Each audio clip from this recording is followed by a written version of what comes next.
So Wei, you're jetting off to Beijing for the CPPCC and the NPC, if I got that right, which is basically China's top political schmoozing event of the year, right? So tell me, what's it for?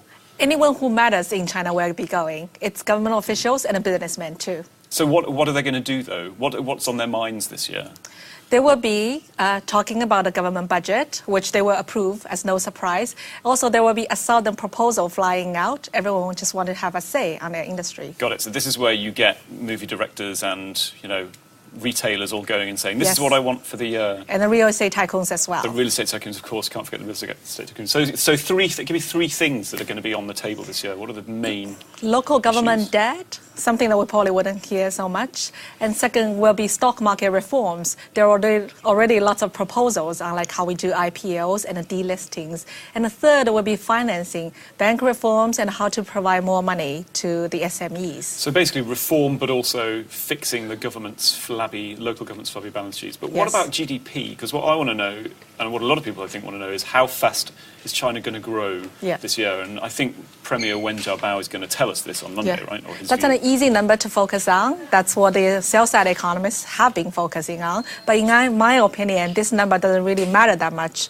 We know the Chinese GDP has been slowing. And in the past, they really don't correlate with those targets either. They will grow 11%, despite 8% being a target. So we've got a leadership change coming up, though, next year in China. Hu Jintao, Wen Jiabao, they're going to stand down. Why should we even care what they have to say?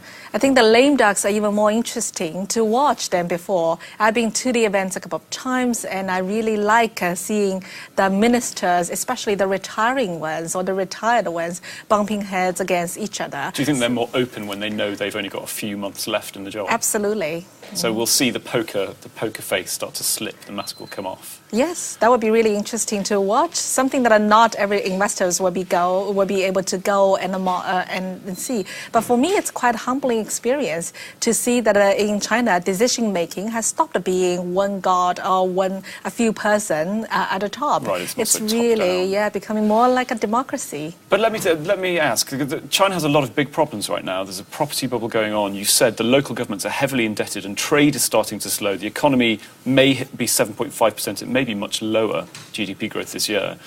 Aren't we past the point of just talking? Can we really get anything done by just, unleashing more political rhetoric and hot air into the world? The problem is the lower hanging fruits have already been picked up. So it's difficult to come here at this point and see, I'm going to do things that will be bad for this interest group. So everyone wants to have their say. And in fact, I think that's the beauty of democracy. And China's policy making is becoming more consensus-driven. More group-driven. So this is basically the vibrant democracy hidden inside the one-party state. Yes, and we'll get a peek of it in the next few weeks.